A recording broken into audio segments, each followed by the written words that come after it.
7:38 Nashville's Morning News on Super Talk 99.7 WTN. Appreciate you being here. All right, so got to be honest here. Bill O'Reilly called like an hour early. Completely shanked my entire schedule. Love speaking to Bill O'Reilly. If you missed it, we're going to podcast it later on. But now is the interview that I've really been looking forward to all day. Not that I don't love Bill. But Stephen Bucci is joining us from the Heritage Foundation, cybersecurity expert, a military analyst, 28 years in the Army Special Forces. Stephen, always great to have you on. What a crazy story, although maybe it wasn't crazy for you, but you've got all of these exploding pagers, and they killed, I don't know, the last time I saw, it was about 9 people killed, thousands injured by these exploding pagers that were sent via Israel to Hezbollah workers or terrorists in Lebanon. Stephen, great to have you on. I mean, this is for us, lay people. We didn't even know that this was possible. What Israel did, which is intercept apparently these pagers and, arm them with some sort of explosive powder or something and then sent them on their way.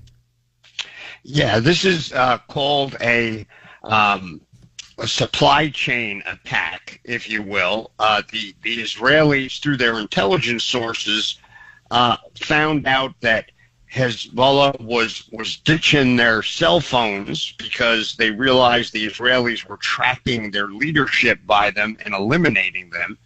So they ditched their cell phones and ordered a whole bunch of these pagers as a backup communications means that they felt would be more secure. Well, the Israelis had the intel. They somehow, either through the cooperation of this, it wasn't the manufacturer, but like a middle man seller, either that guy cooperated and gave the Israelis access to it, or the Israelis somehow intercepted it. I don't know that part of the story. And they were able to put this explosive PETN, it's called PETN. I can't tell you the scientific names for it, but they injected this explosives into these pagers, and then at some point they were able to, by calling them a certain way, cause them to heat up sufficiently that they all exploded simultaneously. Incredible operation, showing both the intelligence gathering capability, the special action kind of capability that the Israelis have in their region, and sending a message to Hezbollah and their other enemies of, you do bad things to our people. In this case, they're referring to the Druze children that were killed by one of the Hezbollah rockets a couple of weeks ago on the soccer field. That they're going to get you. Yep. That was a tragedy on the soccer field. And, this is, unfortunately, this is life for Israel, where they've been battling Hamas, then they've got to battle Hezbollah. It all ultimately comes from Iran and their funding. Mm-hmm. And so part of this story, it's interesting because, number one, there's a lot of people who have been saying, we didn't even know that pagers still existed. And number two, Hezbollah, they're now saying that they're going to retaliate. What do you, in all of your years of experience and intelligence and so forth, what can Hezbollah do? Well, they can continue to do the rockets and the drones, the other things they've been shooting at Israel. They can just, maybe do more of them. That's the most likely way they'll respond. They could try to do an infiltration mission to try and take out some specific targets. I don't think Hezbollah or Iran have the kind of intel capability or the technical capability to do a really elegant kind of operation like this pager thing was. Pretty amazing. I think it'll be studied greatly going forward by special operators and intelligence organizations. But they can huff and puff. But I got to tell you, I have a feeling Hezbollah is doing a lot of looking over its shoulders right now, wondering what else Israel still has in the box to engage them with. They ought to just stop. Yeah. And that would be my advice to them, or they're going to lose even more people. No, you're right. And part of my question would be, is this going to turn into a whole new way of warfare moving forward? Because, I mean, as you said, this hasn't happened before. Do you see this as something that the type of attack that could happen again? And as Israel or other nations grow to understand the capability that they have, is this something that could really be a whole new way of enemies attacking each other? Well, it's not that new, Dan. This one was pretty spectacular, but this was a combination of, as I said, a supply chain intervention where they were able to get something they knew was going to their enemies and then mess with it. We had an operation during the Gulf War where we got hold of some Thuraya cell phones that we knew that the insurgents in Iraq were using.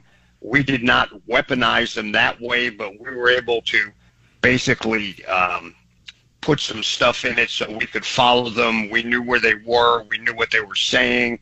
More of an intelligence gathering of, sort of riff on the same sort of thing. Other people do it too. This one added in, I think, a cyber aspect in that, in addition to physically putting the explosive in, they were able to do this heating up deal, which I think was kind of a hack in the digital realm. So this is a step improvement, but it's not changing the face of war. It's just the reality now that as more people use digital communications, their enemies are going to use digital means to turn that against them. And in this case, it had a kinetic effect. Something went boom and people were physically hurt. So it wasn't just in the digital realm, but both digital and kinetic. That's the face of war now. It's been that way for a while, and it's going to get more so. And you don't have to be a superpower to be able to do it. You just got to have a good cadre of really smart, capable people. This is what Kamala Harris said. She was asked this question in an interview the other day, and she's talking about Iran and that she is willing to talk about their nuclear program. This is what she had to say. So we have long said, and I've kind of said this in the beginning, that we view diplomacy as the best way to achieve an effective long-term solution when it comes to Iran's nuclear program. That is something that we have been pretty consistent about in the past 3.5 years, and we believe that having those diplomatic conversations when we talk about our relationships across the globe is so critical. So that is Karine Jean-Pierre talking about Iran and their nuclear program. I know that Kamala Harris has talked about this before as well, but is diplomacy the right way to deal with Iran? I mean, they're working on getting nukes. If they don't already have them, who knows? But part of that, of course, that conversation has to be them also funding terrorist organizations, as we talked about earlier, with Hezbollah and also Hamas.